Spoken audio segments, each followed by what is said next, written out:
Chapter 2. The Present Moment. If you want to experience the supernatural in your own life, by healing your body, creating new opportunities you could never have imagined before, and having transcendent, mystical experiences, you first need to master the concept of the present moment, the eternal now. There's a lot of talk about being present or being in the now these days. While most people understand the basics of what that means, not to think about the future or live in the past, I want to offer you a completely different understanding of the concept. It's going to require that you get beyond the physical world, including your body, your identity and your environment, and even beyond time itself. This is where you turn possibility into reality. After all, if you don't get beyond who you think you are and the way you've been conditioned to believe the world works, it's not possible to create a new life or a new destiny. So in a very real sense, you have to get out of your own way, transcend the memory of yourself as an identity, and allow something greater than you, something mystical, to take over. In this chapter, I'm going to explain how that works. First, let's take a look at how the brain functions. When any neurological tissue in the brain or the body is activated, it creates mind. Consequently, from a neuroscientific understanding, mind is the brain in action. For instance, you have a specific mind to drive your car. You have another mind to take a shower. You have a different mind when you sing a song or listen to music. You use a specific level of mind to execute each of those complex functions, because you've probably done each of these tasks thousands of times. So your brain turns on in a very specific way whenever you do any of them. When your brain is in action as you drive your car, for example, you are in fact turning on a specific sequence, pattern, and combination of neurological networks. Those neural networks, or neural nets, are simply clusters of neurons that work together as a community, just like an automatic software program or a macro, because you've done that particular action so many times. In other words, the neurons that fire together to accomplish the task become more wired together. As you consciously choose to perform the task of driving your vehicle, we could say that you are automatically selecting and instructing those neurons in your brain to turn on to create a level of mind. For the most part, your brain is a product of the past. It has been shaped and molded to become a living record of everything you have learned and experienced up to this point in your life. Learning from a neuroscientific standpoint is when neurons in your brain assemble to form thousands of synaptic connections, and those connections then assemble into complex, three-dimensional neurological networks. Think of learning as your brain getting an upgrade. When you pay attention to knowledge or information and it makes sense to you, this interaction with the environment leaves biological impressions in your brain. When you experience something new, your senses write the story neurologically in your brain, and even more neurons come together to make even more enriched connections, upgrading your brain even further. Experiences not only enhance the brain's circuitry, but they also create emotions. Think of emotions as the chemical residue from past experiences, or chemical feedback. The stronger the emotional quotient from an event in your life, the more the experience leaves a lasting impression in your brain. That's how long-term memories are formed. So if learning means making new connections in your brain, memories are when you maintain those connections. The more you repeat a thought, choice, behavior, experience, or emotion, the more those neurons fire and wire together, and the more they will sustain a long-term relationship. In Anna's story in the previous chapter, you learn most of your experiences come from your interaction with your external environment.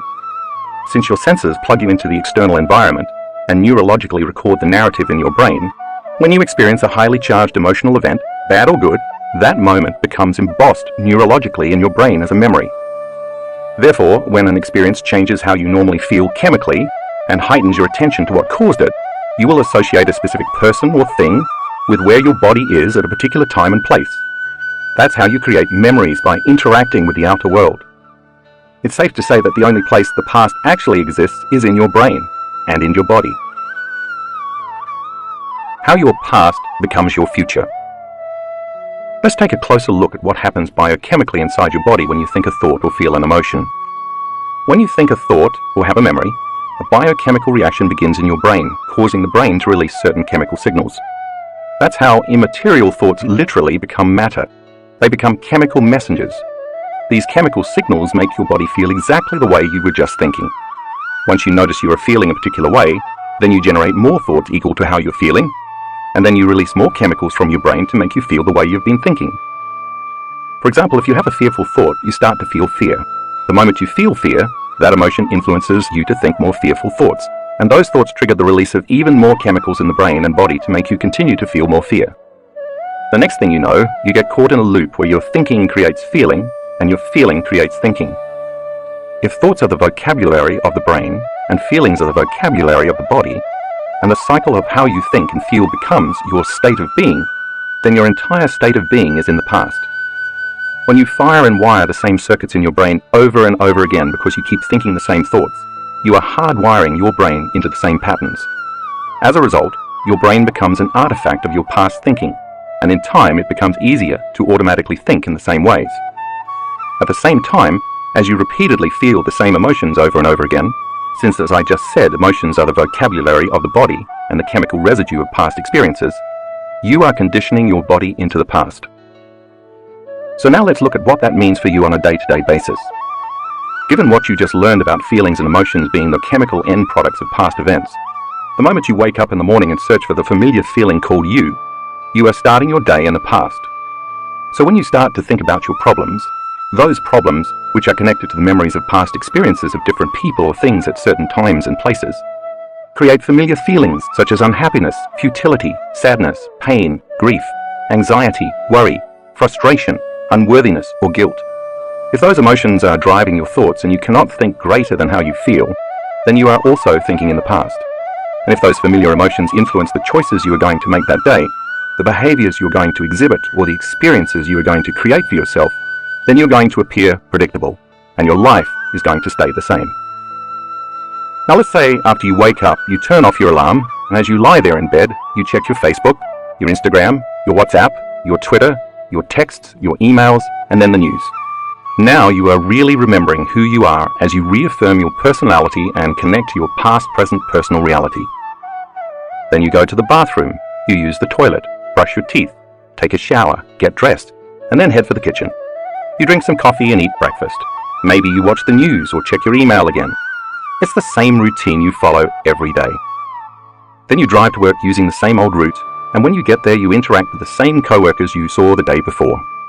You spend your day performing pretty much the same duties you performed yesterday. You might even react to the same challenges at work with the same emotions. Then after work, you drive home, maybe you stop at the same grocery store and buy the food you like and always eat. You cook the same food for dinner and watch the same television show at the same time while sitting in the same place in your living room. Then you get ready for bed in the same way you always do. You brush your teeth with your right hand starting from the upper right side of your mouth. You crawl into the same side of the bed, maybe you read a little, and then you go to sleep. If you keep doing these same routines over and over again, they will become a habit. A habit is a redundant set of automatic, unconscious thoughts, behaviors, and emotions that you acquire through frequent repetition. Basically, it means your body is now on autopilot, running a series of programs, and over time, your body becomes the mind. You've done this routine so many times that your body automatically knows how to do certain things better than your brain or conscious mind. You just switch on the autopilot and go unconscious, which means you'll wake up the next morning and essentially do the same things all over again. In a very real sense, your body is dragging you into the same predictable future based on what you have been repeatedly doing in the same familiar past. You will think the same thoughts and then make the same choices that lead to the same behaviors, that create the same experiences, that produce the same emotions. Over time, you've created a set of hardwired neurological networks in the brain, and you have emotionally conditioned your body to live in the past. And that past becomes your future. If you were looking at a timeline of your day starting with waking up in the morning and continuing until you go to bed that night, you could pick up that timeline of yesterday or today, your past, and place it in the space reserved for tomorrow, the future, because essentially the same actions you took today are the ones you were going to take tomorrow, and the day after that, and the day after that. Let's face it, if you keep the same routine as yesterday, it makes sense that your tomorrow is going to be a lot like your yesterday. Your future is just a rerun of your past. That's because your yesterday is creating your tomorrow. Take a look at figure 2.1. Each of those vertical lines represent the same thought that leads to the same choice that initiates an automatic behavior that creates a known experience that produces a familiar feeling or an emotion. If you keep reproducing the same sequence, in time all those individual steps merge into one automatic program. This is how you lose your free will to a program. The arrow represents an unknown experience dropping in somewhere between your driving to work in traffic, knowing you are going to be late again, and you trying to stop by the dry cleaners on your way. We could say that your mind and body are in the known, the same predictable future based on what you did in the same familiar past. And in that known certain future, there's no room for the unknown. In fact, if something new happened, if something unknown were to unfold in your life at that moment to change the same predictable timeline of your day, you'd probably be annoyed at the disruption of your routine. You'd likely consider it troublesome, problematic, and downright inconvenient. You might say, "Can you come back tomorrow? This is not the right time." The fact is, there's no room for the unknown in a predictable life. But being predictable is not how the unknown works. The unknown is unfamiliar, uncertain, but it's also exciting because it occurs in ways you cannot expect or anticipate. So let me ask you, how much room in your routine, predictable life do you have for the unknown? By staying in the known, following the same sequence each day of thinking the same thoughts, making the same choices, demonstrating the same programmed habits, recreating the same experiences that stamp the same networks of neurons into the same patterns to reaffirm the same familiar feeling called you are repeating the same level of mind over and over again. In time, your brain becomes automatically programmed to do any one of those particular sequences more easily and effortlessly the next time, and then the next time, and so on. As each of these individual steps merge into one complete step, thinking a familiar thought of an experience of somebody or something at some place in some time will automatically create the anticipation of the feeling of the experience. If you can predict the feeling of any experience, you are still in the known. For instance, the thought of having a meeting with the same team of people you have worked with for years can automatically cause you to call up the emotion of what the future event will feel like. When you can predict the feeling of that future event, because you've had enough past experiences to make it known to you, you are probably going to be creating more of the same. And of course, you are right. But that's because you are the same. By the same means, if you are in the automatic program and cannot predict the feeling of an experience in your life, you will probably be hesitant to engage it. We need to look at one more aspect of thinking and feeling to get the full picture of what's happening when we keep living in the same state of being. This thinking-feeling loop also produces a measurable electromagnetic field that surrounds our physical bodies. In fact, our bodies are always emitting light, energy, or frequencies that carry a specific message, information, or intention. By the way, when I say light, I'm not just referring to the light we see, but to all spectrums of light, including X-rays, cell phone waves, and microwaves. In the same way, we also receive vital information that is carried on different frequencies. So we are always sending and receiving electromagnetic energy. Here's how that works. When we think a thought, those networks of neurons that fire in our brain create electrical charges. When those thoughts also cause a chemical reaction that results in a feeling or an emotion, as well as when a familiar feeling or emotion is driving our thoughts, those feelings create magnetic charges. They merge with the thoughts that create the electric charges to produce a specific electromagnetic field equal to your state of being. Think of emotions as energy in motion. When someone experiencing a strong emotion walks into a room, their energy, aside from their body language, is often very palpable. We have all felt another person's energy and intent when they were angry or very frustrated. We felt it because they were emitting a strong signal of energy that carried specific information. The same is true of a very sexual person, a person who is suffering, or a person who has a calm, loving energy. All those energies can be sensed and felt. As you might expect, different emotions produce different frequencies. The frequencies of creative, elevated emotions like love, joy, and gratitude are much higher than the emotions of stress, such as fear and anger, because they carry different levels of conscious intent and energy. See Figure 2.2, which details some of the different frequencies associated with various emotional states. You'll read more about this concept later in the book. So if we are recreating the past day after day, thinking the same thoughts and feeling the same emotions, we are broadcasting the same electromagnetic field over and over again, sending out the same energy with the same message. From the perspective of energy and information, this means the same energy of our past continues to carry the same information, which then keeps creating the same future. Our energy then is essentially equal to our past. The only way we can change our lives is to change our energy, to change the electromagnetic field we are constantly broadcasting. In other words, to change our state of being, we have to change how we think and how we feel. If where you place your attention is where you place your energy, a key concept you'll read more about later in this chapter, then the moment you place your attention on a familiar emotion, your attention and your energy are in the past. If those familiar emotions are connected to a memory of some past event involving a person or an object at a particular place and time, then your attention and your energy are in the past as well. As a consequence, you are siphoning your energy out of the present moment into your past. By the same means, if you start to think about all the people you have to see, the things you have to do, and the places you have to go at certain times in your routine day, you are siphoning your attention and energy into a predictable, known future. Take a look at figure 2.3, which illustrates this point. All of your energy is now completely commingled with those known experiences in that specific line of time. Your energy is creating more of the same, and your body is going to follow your mind to the same events in your same reality. Your energy is being directed out of the present moment and into the past and the future. As a result, you have very little energy left to create an unknown experience in a new timeline. Figure 2.3 also shows how the electromagnetic energy you emanate is a vibrational match with everything known to you. So as you start your day, when you have the thought of the toilet, the next thing you know, there you are, walking toward the toilet. Then you have the thought of the shower, and you find yourself in the shower adjusting the water temperature. You have the thought of the coffee maker, and you're projecting your attention and energy to the coffee maker. And as you automatically walk to the kitchen to make your morning cup of java, once again your body is following your mind. And if you've done that for the last 22 years, your body is going to effortlessly coast right over there. Your body is always following your mind, but in this case, it's been repeatedly following your mind to the known. That's because that's where your attention, and therefore your energy, is. So now let me ask you this. Could it ever be possible for your body to start following your mind to the unknown? If so, you can see that you would have to change where you put your attention, and that would lead to changing your energy, which would require you to change how you think and how you feel long enough for something new to happen. While it may sound incredible, this is indeed possible. It makes sense that just as your body has been following your mind to every known experience in your life, like the coffee maker each morning, if you were to start investing your attention and energy into the unknown, your body would then be able to follow your mind into the unknown, a new experience in your future. Priming your mind and body for a new future.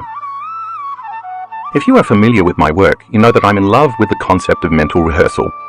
I'm fascinated by how we can change the brain as well as the body by thought alone. Think about that for a moment. If you focus your attention on specific imagery in your mind and become very present with a sequence of repeated thoughts and feelings, your brain and body will not know the difference between what is occurring in the outer world and what is happening in your inner world. So when you're fully engaged and focused, the inner world of imagination will appear as an outer world experience, and your biology will change accordingly. That means you can make your brain and body look as if a physical experience has already happened without having the actual experience. What you put your attention on and mentally rehearse over and over again not only becomes who you are from a biological perspective, it also determines your future. Here's a good example. A team of Harvard researchers took a group of volunteers who had never before played the piano and divided the group in half. One half practiced a simple 5-finger piano exercise for 2 hours a day over a period of 5 days. The remaining half did the same thing, but just by imagining they were sitting at the piano, without physically moving their fingers in any way. The before and after brain scans showed that both groups created a dramatic number of new neural circuits and new neurological programming in the region of their brains that controls finger movements, even though one group did so by thought alone. Think about this. The folks who mentally rehearsed the actions had brains that looked like the experience had already happened, even though they never lifted a finger.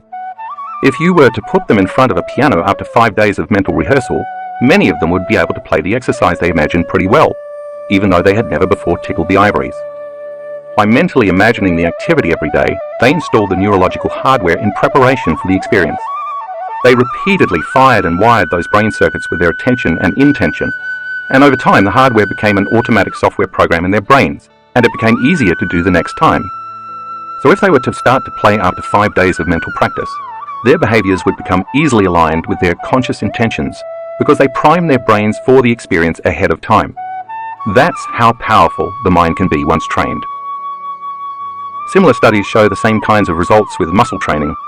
In a pioneering study at the Cleveland Clinic, 10 research subjects between the ages of 20 and 35 imagined flexing one of their biceps as hard as they could in 5 training sessions a week for 12 weeks. Every other week, the researchers recorded the subjects' electrical brain activity during their sessions and measured their muscle strength.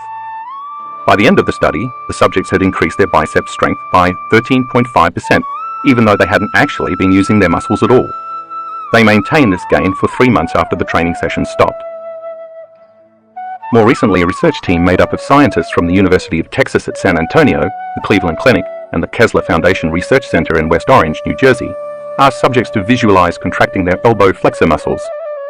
As they did so, they were instructed to urge the muscles to flex as strong and hard as possible, adding a firm intention to their strong mental energy for 15-minute sessions, 5 days a week for 12 weeks. One group of subjects was instructed to use what is called external or third-person imagery, imagining themselves performing the exercise by observing themselves in a scene in their heads separate from the experience, like watching a movie of themselves. The second group was instructed to use internal or first-person imagery, imagining that their bodies as they existed right then in real time were doing the exercise, making it more immediate and realistic. A third group, the control, did no practice. The group using external imagery, as well as the control group, showed no significant change, but the group using internal imagery showed a 10.8% increase in strength. Another team of researchers from Ohio University went so far as to wrap the wrists of 29 volunteers in surgical casts for 1 month, ensuring they wouldn't be able to move their wrists, even unintentionally.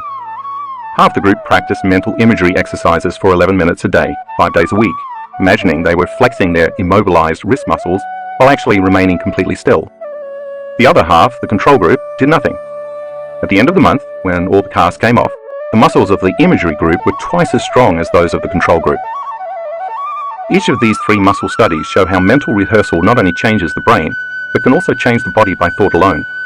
In other words, by practicing the behaviors in their mind and consciously reviewing the activity on a regular basis, the bodies of the subjects looked like they had been physically performing the activity, and yet they never did the exercises. Those who added the emotional component of doing the exercise as hard as possible to the intensity of the mental imagery made the experience even more real and the results more pronounced. In the piano playing study, the brains of the research subjects looked as though the experience they'd imagined had already happened, because they had primed their brains for that future. In a similar way, the subjects in the muscle flexing studies changed their bodies to look as if they had previously experienced that reality, just by mentally rehearsing the activity through thought alone. You can see why when you wake up in the morning and start thinking about the people you have to see, the places you have to go and the things you have to do in your busy schedule, that's mentally rehearsing. And then you add an intense emotion to it like suffering or unhappiness or frustration, just like the elbow flexor volunteers who urged their muscles to flex without moving them at all. You are conditioning your brain and body to look like that future has already happened. Since experience enriches the brain and creates an emotion that signals the body, when you continuously create an inward experience that is as real as an outer experience, over time you're going to change your brain and body, just like any real experience would. In fact, when you wake up and start thinking about your day, neurologically, biologically, chemically, and even genetically, which I will explain in the next section, it looks as though that day has already happened for you. And in fact, it has. Once you actually start the day's activities, just as in the experiments above, your body is naturally and automatically going to behave equal to your conscious or unconscious intentions. If you've been doing the same things for years on end, those circuits, as well as the rest of your biology, are more readily and easily activated. That's because not only do you prime your biology every day with your mind, but you also recreate the same physical behaviors in order to reinforce those experiences further in your brain and body. And it actually becomes easier to go unconscious every day because you keep mentally and physically reinforcing the same habits over again, creating the habit of behaving by habit. Making genetic changes. We used to think that genes created disease and that we were at the mercy of our DNA. So if many people in someone's family died of heart disease, we assumed that their chances of also developing heart disease would be pretty high. But we now know through the science of epigenetics that it's not the gene that creates disease, but the environment that programs our genes to create disease, and not just the external environment outside our body, cigarette smoke or pesticides for example, but also the internal environment within our body, the environment outside our cells. What do I mean by the environment within our body? As I said previously, emotions are chemical feedback, the end products of experiences we have in our external environment. So as we react to a situation in our external environment that produces an emotion, the resulting internal chemistry can signal our genes to either turn on, upregulating or producing an increased expression of the gene, or to turn off, downregulating or producing a decreased expression of the gene. The gene itself doesn't physically change. The expression of the gene changes, and that expression is what matters most because that is what affects our health and our lives. Thus, even though someone may have a genetic predisposition for a particular disease, for example, if their genes continue to express health instead of expressing that disease, they won't develop the condition and will remain healthy. Think of the body as a finely tuned instrument that produces proteins. Every one of our cells, except red blood cells, makes proteins, which are responsible for the body's physical structure and physiological function. For example, muscle cells make specific proteins known as actin and myosin, and skin cells make the proteins collagen and elastin. Immune cells make antibodies, thyroid cells make thyroxine, and bone marrow cells make hemoglobin. Some of our eye cells make keratin, while our pancreatic cells make enzymes like protease, lipase, and amylase. There isn't an organ or a system in the body that does not rely on or produce proteins. They are a vital part of our immune system, digestion, cellular repair, and bone and muscle structure. You name it, they're a part of it. In a very real way then, the expression of proteins is the expression of life and is equal to the health of the body. In order for a cell to make a protein, a gene must be expressed. That's the job of the genes, to facilitate making proteins. When the signal from the environment outside of the cell reaches the cell membrane, the chemical is accepted by a receptor outside of the cell and makes its way to the DNA inside the cell. Then a gene makes a new protein that's equal to that signal. So if the information coming from outside of the cell does not change, the gene keeps making the same protein and the body stays the same. Over time, the gene will begin to downregulate. It will either shut off its healthy expression of proteins, or it will eventually wear out, like making a copy of a copy of a copy, causing the body to express a different quality of proteins. Different classifications of stimuli upregulate and downregulate genes. We activate experience-dependent genes, for example, by doing new things or learning new information. These genes are responsible for stem cells getting the instructions to differentiate, transforming into whatever type of cell the body needs at that particular time to replace cells that are damaged. We activate behavioral state-dependent genes when we are in high levels of stress or arousal, or in alternate states of awareness like dreaming. You can think of these genes as the fulcrum of mind-body connection because they provide a link between our thoughts and our bodies, allowing us to influence our physical health through various behaviors, meditation, prayer, or social rituals, for example. When genes are altered in this way, sometimes within minutes, those altered genes can then be passed on to the next generation. So when you change your emotions, you can change the expression of your genes, turning some on and others off, because you are sending a new chemical signal to your DNA, which can then instruct your genes to make different proteins, upregulating or downregulating to make all kinds of new building blocks that can change the structure and function of your body. For example, if your immune system has been subject to living in the emotions of stress for too long and has certain genes activated for inflammation and disease, you can turn on new genes for growth and repair and switch off the old genes responsible for disease. And at the same time, these epigenetically altered genes will begin to follow new instructions, making new proteins and programming the body for growth, repair, and healing. This is how you can successfully recondition your body to a new mind. So as you read earlier in this chapter, this means that if you're living by the same emotions day in and day out, your body believes it's in the same environmental conditions. And those feelings influence you to make the same choices, causing you to demonstrate the same habits that then create the same experiences, that then produce the same emotions all over again. Thanks to these automatic, programmed habits, your cells are constantly being exposed to the same chemical environment, outside your body and your environment as well as outside the cells, but within your body. That chemistry keeps signaling the same genes in the same way, and so you're stuck because when you stay the same, your genetic expression stays the same. And now you are headed for a genetic destiny because you don't have any new information coming from the environment. But what if the circumstances in your life change for the better? Shouldn't that also change the chemical environment surrounding your cells? Yes, that happens, but not all the time. If you've spent years conditioning your body to this cycle of thinking and feeling, and then feeling and thinking without realizing it, you've also conditioned your body to become addicted to these emotions. So simply changing the external environment by, say, getting a new job doesn't necessarily break the addiction any more than someone addicted to drugs would be able to stop their cravings just by winning a lottery or moving to Hawaii. Because of the thinking-feeling loop, sooner or later, after the novelty of the experience is over, most people return to their baseline emotional state, and the body believes it's in the same old experience that created the same old emotions. So if you were miserable in your old job, but managed to get a new one, you might be happy for a few weeks, or even a few months. But if you had spent years conditioning your body to be addicted to misery, you would eventually return to that old emotion because your body would crave its chemical fix. Your outer environment may have changed, but your body will always believe its internal chemistry more than its external conditions. So it remains emotionally locked into your old state of being, still addicted to those old emotions. That's just another way of saying you're still living in the past. And because the internal chemistry hasn't changed, you can't change the expression of your genes to make new proteins in order to improve the structure or the function of your body, so there's no change in your health or your life. That's why I say, you have to think greater than the way you feel to make any real, lasting changes. In the winter of 2016, at our advanced workshop in Tacoma, Washington, my team and I performed a study on the effect elevated emotions had on immune function, taking saliva samples from 117 test subjects at the start of the workshop, and then again 4 days later at the workshop's conclusion. We measured immunoglobulin A, IgA, a protein marker for the strength of the immune system. IgA is an incredibly powerful chemical, one of the primary proteins responsible for healthy immune function and the internal defense system. It's constantly fighting a barrage of bacteria, viruses, fungi, and other organisms that invade or are already living within the body's internal environment. It's so powerful that it's better than any flu shot or immune system booster you could possibly take. When it's activated, it's the primary internal defense system in the human body. When stress levels, and therefore the levels of stress hormones like cortisol, go up, this lowers levels of IgA, thereby compromising and down-regulating the immune system's expression of the gene that makes this protein. During our 4-day workshop, we asked our study participants to move into an elevated emotional state such as love, joy, inspiration, or gratitude for 9 to 10 minutes 3 times a day. If we could elevate our emotions, we wondered, could we boost our immune system?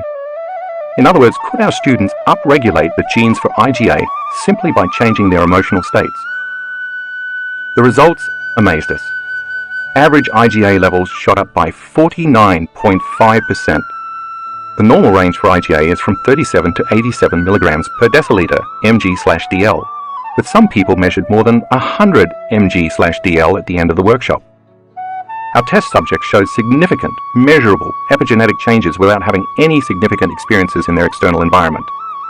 By attaining states of elevated emotions even for just a few days, their bodies began to believe that they were in a new environment, so they were able to signal new genes and change their genetic expression. In this case, the protein expression of the immune system. See Figure 2.4. This means that you might not need a pharmacy or an exogenous substance to heal you. You have the power from within to upregulate the genes that make IgA within a few days. Something as simple as moving into an elevated state of joy, love, inspiration, or gratitude for 5 to 10 minutes a day can produce significant epigenetic changes in your health and body. Where attention goes, energy flows. Since where you place your attention is where you place your energy, when you wake up in the morning and immediately start putting your attention and energy on all the people you have to see that day, the places you have to go, the objects you own, and the things you have to do in the three-dimensional world, your energy becomes fractured. All of your creative energy is flowing away from you, as Figure 2.5 illustrates, to all things in the outer world that compete for your attention. Your cell phone, your laptop, your bank account, your house, your job, your co-workers, your spouse, your kids, your enemies, your pets, your medical conditions, and so on. Take a glance at Figure 2.5. It is obvious that most people's attention and energy are directed to their outer material world. It begs the question, how much energy do you have left in your inner world of thoughts and feelings to create a new reality? Consider for a moment that each of these people or things you give so much attention to is a known in your life because you've experienced it. As I mentioned earlier in the chapter, you have a neurological network in your brain for each one of those things. Since they are mapped in your brain, you perceive and so experience them from your past. And the more you keep experiencing them, the more automatic and enriched the neural circuits for each of them become, because the redundancy of the various experiences keeps assembling and refining more and more circuits. That's what experience does. It enriches the brain. So you have a neurological network about your boss, a neurological network about money, a neurological network about your partner, a neurological network about your kids, a neurological network for your financial situation, a neurological network for your house, and neurological networks about all your physical world possessions because you've experienced all of those people or things at different times and places. When your attention and therefore your energy is divided between all these outer world objects, people, problems, and issues, there's no energy left for you to put on your inner world of thoughts and feelings. So there's no energy left for you to use to create something new. Why? Because how you think and how you feel literally creates your personal reality. Therefore, if you are thinking and feeling equal to everything that you know, that's the known, you keep reaffirming the same life. In fact, we could say that your personality is no longer creating your personal reality. Now your personal reality is creating your personality. Your external environment is controlling your thoughts and feelings. There's a biological match between your inner world of thoughts and feelings and your outer world, past-present reality made of people and objects at certain times and places. You are continuously keeping your life the same because you are keeping your attention, thoughts, and your energy, feelings, the same. Finally, if how you think and how you feel broadcasts an electromagnetic signature that influences every area of your life, You are broadcasting the same electromagnetic energy and your life never changes. We could say that your energy is equal to everything in your past-present reality, and you are recreating the past. That's not the only limitation that occurs, though. When you place all your attention and energy on the outer world, and you keep reacting to the same conditions in the same way, in a state of chronic stress which causes the brain to be in a constant state of arousal, your inner world becomes imbalanced and your brain begins to work inefficiently. And then you become less effective in creating anything at all. In other words, you become a victim of your life instead of the creator of your life. Living by the hormones of stress. Now let's take a closer look at how we end up getting addicted to our negative emotions, or more precisely, what we call the hormones of stress. The moment we react to any condition in our outer world that tends to be threatening, whether the threat is real or imagined, our body releases stress hormones in order to mobilize enormous amounts of energy in response to that threat. When this occurs, the body moves out of balance. That's exactly what stress is. This is a natural and healthy response, because in antiquity, that chemical cocktail of adrenaline and cortisol and similar hormones were released when we were facing some danger in the outer world. Maybe a predator was chasing us, for example, and we had to make a decision to fight, run, or hide. When we are in survival mode, we automatically become materialists, defining reality with our senses by what we can see, hear, smell, feel, and taste. We also narrow our focus and put all of our attention on matter, on our bodies existing in a particular space and time. The hormones of stress cause us to give all of our attention to our outer world because that's where the danger lurks.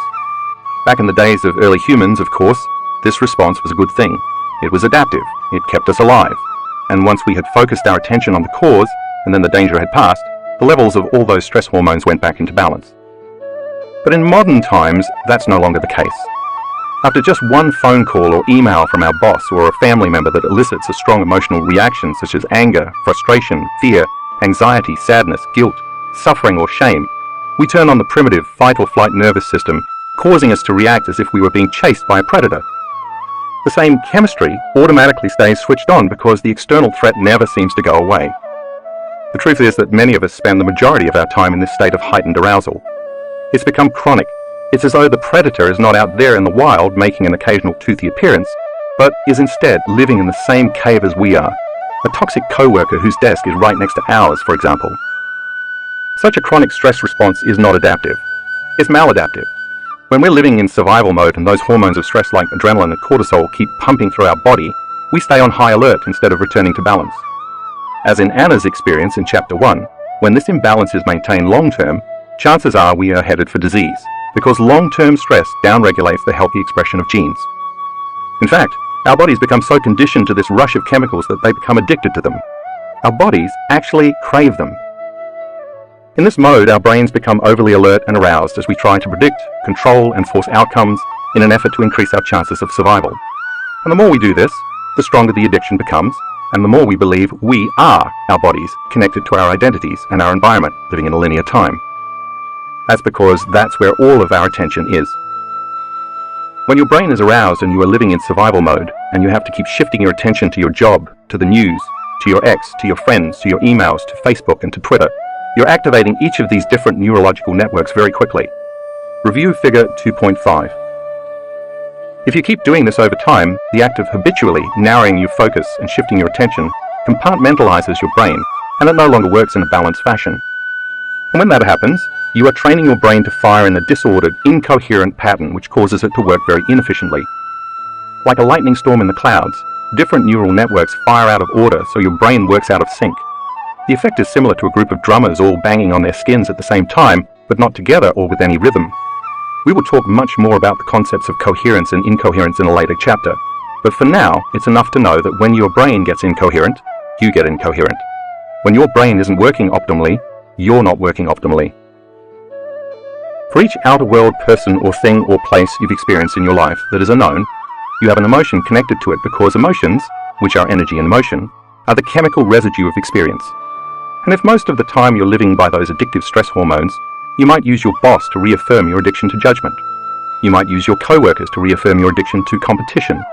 You might use your friends to reaffirm your addiction to suffering.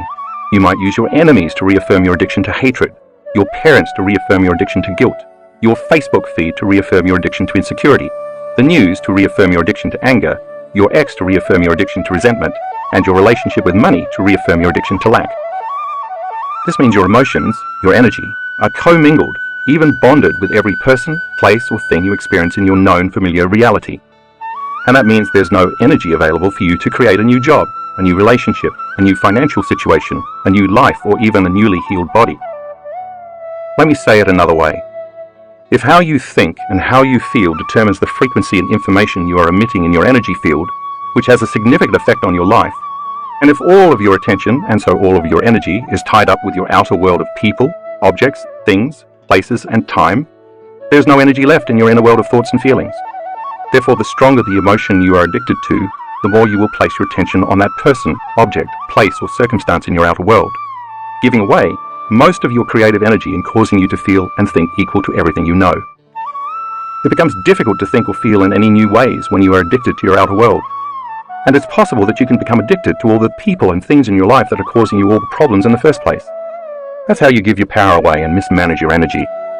If you review figure 2.5, you'll find a few examples to illustrate how we create energetic bonds to all of the elements in our outer world. Take a look at figure 2.6. On the left side of the diagram, you see two atoms bound by an invisible field of energy. They're sharing information. It's energy that is bonding them together. On the right side of the diagram, you see two people who are sharing an experience of resentment and who are also bonded by an invisible field of energy that keeps them connected energetically. In truth, they are sharing the same energy, and so the same information. To separate the two atoms, it takes energy. By the same means, if your attention and energy are bound to the same people, places, and things in the outside physical world, you can understand that it's going to take energy and effort to break those bonds when you're in meditation. This begs the question, how much of your creative energy is tied up in guilt, hatred, resentment, lack, or fear? The truth is, you could be using all that energy to recreate a new destiny. To do that, you're going to have to get beyond all those things in your outer world by taking your attention off them. That's why we use meditation as the model to change our internal state. This allows us to break from our associations to everybody, everyone, everything, everywhere, and every time, long enough to journey within. Once you overcome your emotional body and you take your attention off everything known to you in your outer world, you call your energy back to you, breaking the bonds with your past-present reality, which has been staying the same. You're going to have to make the transition from being somebody to being nobody, which means you have to take your attention off your body, your pain, and your hunger. You're going to have to go from being someone to being no one, taking your attention off your identity as a partner, parent, and employee. You'll have to go from keeping your attention on something to placing your attention on no thing, forgetting all about your cell phone, your emails, and getting a cup of coffee.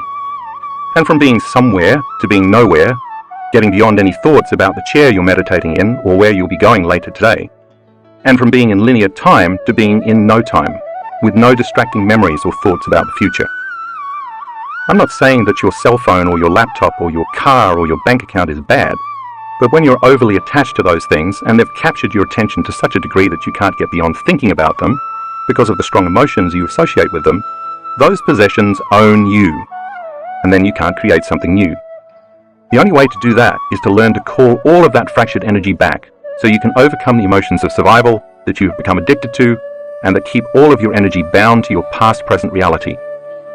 Once you take your attention off all those exterior elements, you start to weaken your energetic and emotional bonds with those things, and you finally begin to free up enough available energy to create a new future.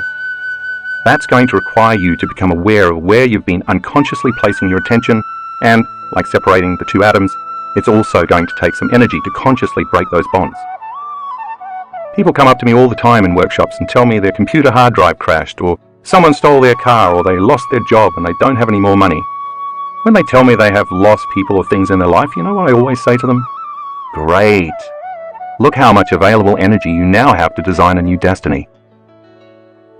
By the way, if you do this work well and manage to call your energy back to you, it will most likely be uncomfortable at first, even a little chaotic. Get ready, because certain areas of your life may fall apart. But don't worry, that's supposed to happen because you're breaking the energetic bonds between yourself and your same past reality. Anything that is no longer in a vibrational match between you and your future is going to fall away. Let it. Don't try to put your old life back together because you're going to be way too busy with the new destiny you're calling to yourself. Here's a great example. A friend of mine who was vice president of a university showed up for a board meeting about 3 weeks after he started doing this meditation work. He was the backbone of that university. The students and faculty loved him. He walked into the board meeting and sat down, and they fired him.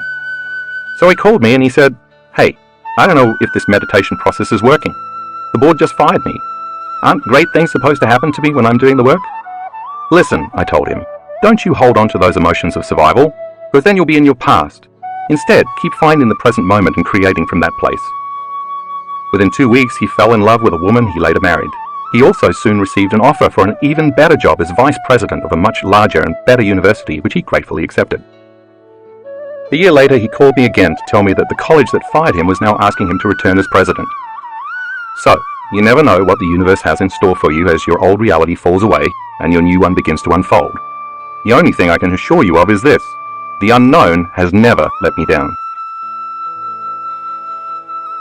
Calling your energy back.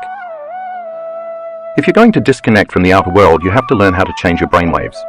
So let's talk about brainwave frequencies for a moment. Most of the time that you're awake and conscious, you are in the beta range of brainwave frequencies. Beta is measured in low range, medium range, and high range frequencies. Low range beta is a relaxed state when you don't perceive any threats from the outer world, but you are still aware of your body in space and time. This is the state you are in when you are reading, paying attention to your daughter during a friendly conversation, or listening to a lecture. Mid-range beta is slightly more aroused state, such as when you're in a group of people, introducing yourself to everyone for the first time and you have to remember everyone's name. You're more vigilant, but you're not overly stressed or completely out of balance. Think of mid-range beta as good stress. High-range beta is the state you're in when you're jacked up on the hormones of stress. There are the brain waves you display when you exhibit any of the survival emotions, including anger, alarm, agitation, suffering, grief, anxiety, frustration, or even depression. High-range beta can be more than 3 times higher than low-range beta and twice as high as mid-range beta. While you may spend most of your waking time in beta frequency brainwaves, you also dip into alpha frequency brainwaves throughout your day. You display alpha brainwaves when you are relaxed, calm, creative, and even intuitive, when you're no longer thinking or analyzing and instead you're daydreaming or imagining, like a trance state. If beta brainwaves indicate where you are placing the majority of your attention on your outer world, alpha brainwaves indicate when you are placing more of your attention on your inner world. Theta frequency brainwaves take over in the twilight stage when your mind is still awake, but your body is drifting off to sleep. This frequency is also associated with deep states of meditation. Delta frequency brainwaves usually come during deep, restorative sleep. However, over the last 4 years, my research team and I have recorded several students who can move into very deep delta brainwaves during meditation. Their bodies are deeply asleep, and they're not dreaming, but their brain scans show that their brains are processing very high amplitudes of energy. As a result, they report having profound mystical experiences of oneness, feeling connected to everyone and everything in the universe. See figure 2.7 to compare the different brainwave states. Gamma frequency brainwaves indicate what I call a superconscious state. This high-frequency energy occurs when the brain gets aroused from an internal event. One of the most common examples is during meditation when your eyes are closed and you are going within, instead of an event that happens outside the body. We'll talk more about gamma brainwaves in later chapters. One of the biggest challenges people have when they meditate is switching out of high range and even mid-range beta and slipping into alpha and then theta brainwave frequencies. It's absolutely vital to do so though, because when they slow down their brainwaves to these other frequencies, they are no longer paying attention to the outer world and all the distractions they're so used to thinking about when they're under stress. And since they're not analyzing and strategizing, trying to prepare for the worst case scenario in their future based on their fearful memories of the past, they have the opportunity to become present, to exist only in the now. Wouldn't it be wonderful during a meditation to disconnect your association to all the elements in your outer environment, to get beyond your body, your fears and your schedule, and forget about your familiar past and your predictable future? If you do it right, you will even lose track of time. As you overcome your automatic thinking, your emotions and your habits in meditation, that is exactly what happens. You get beyond your body, your environment and time. You weaken the energetic bonds with your past-present reality and find yourself in the present moment. Only in the present moment can you call your energy back to you. This does take some effort, although it will get easier with practice, because you're living by the hormones of stress most of the time. So let's look at what happens when you aren't in the present moment during meditation, so you'll know how to handle that when it arises. Understanding this skill is important because if you can't get beyond your stresses, your problems and your pain, you can't create a new future where those things don't exist. So let's say you're sitting in your meditation and you start to have some stray thoughts. You're in the habit of thinking that way because you've been thinking the same way and putting your attention on the same people and things at the same time and place for years now. And you have been automatically embracing the same familiar feelings on a daily basis just to reaffirm the same personality that's connected to your same personal reality, repeatedly conditioning your body into the past. The only difference now is that because you're trying to meditate, your eyes are shut. As you are sitting there with your eyes closed, you are not physically seeing your boss. But your body wants to feel that anger because every time you see her in your waking day, 50 times a day, 5 days a week, you are in the habit of feeling bitterness or aggression. Similarly, when you get emails from her, which happen at least 10 times a day, you unconsciously have the same emotional reaction to her. So your body has grown accustomed to needing her to reaffirm your addiction to anger. It wants to feel the emotions it has become addicted to, and like an addict craving a drug, the body is craving the familiar chemicals.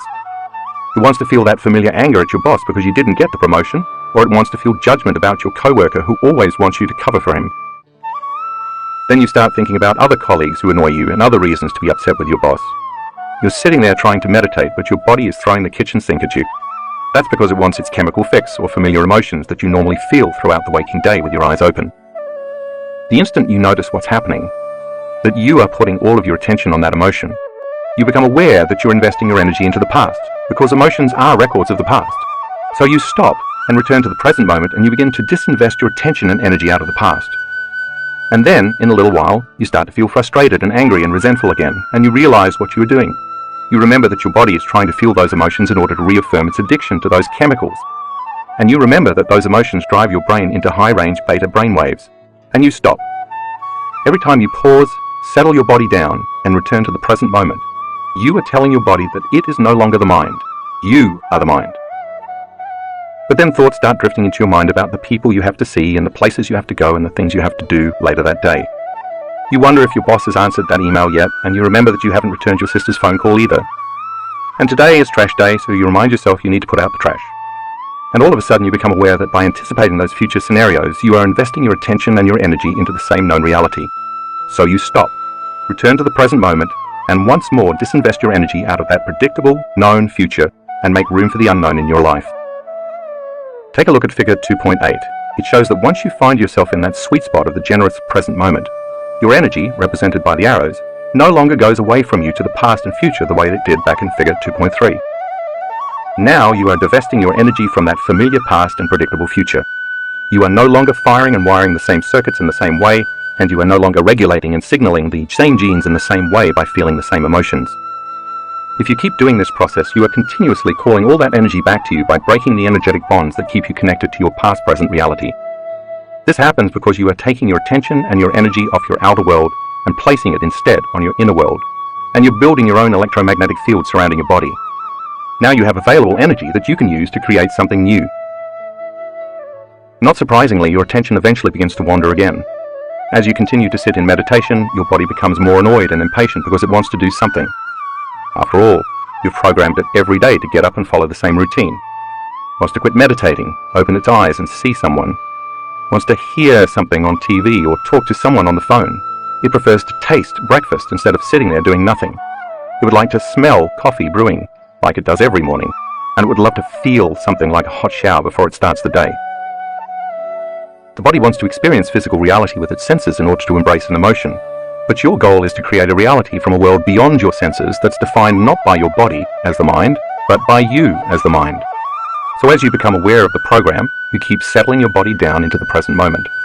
The body tries again to return to the familiar past because it wants to engage in the predictable future, but you keep settling it back down.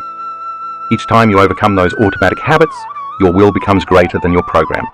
Every time you keep settling your body back to the present moment, like training a dog to sit, you are reconditioning your body to a new mind. Each time you become aware of your program and you labor for the present moment, you are stating that your will is greater than your program. And if you keep returning your attention, and therefore your energy, back to the present moment, and you keep noticing when you are present and when you are not, sooner or later your body is going to surrender. It is this process of continuously returning to the present moment every time you become aware that you've lost it that begins to break the energetic bonds with your familiar known reality. And when you do return to the present moment, what you're actually doing is getting beyond your physical world identity and unfolding into the quantum field, a concept I will explain in detail in the next chapter. The hardest part of every war is the last battle.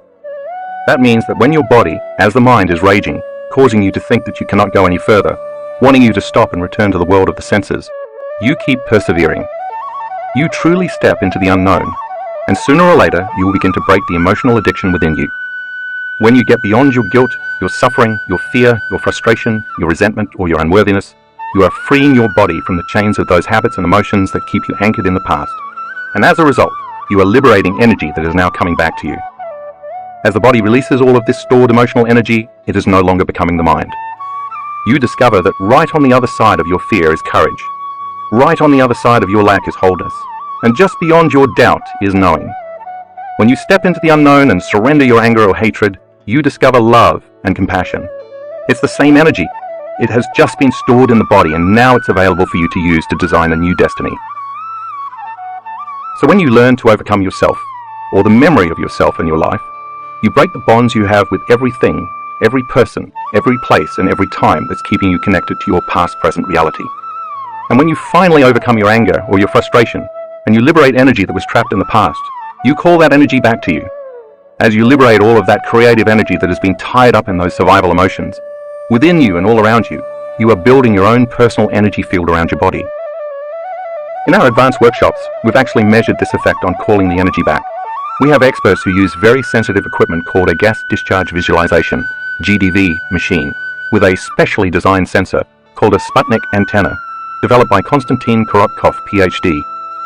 It measures the ambient electromagnetic field in the workshop conference spaces to see how the energy changes as the workshop progresses.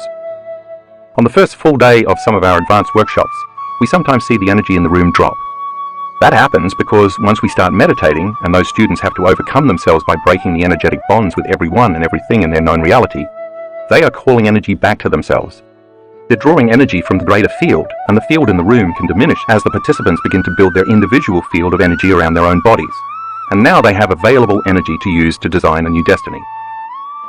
Of course, as our entire group gets beyond themselves the first day, they finally build their own light field, and as their energy keeps expanding each day, they begin to contribute to the energy in the room.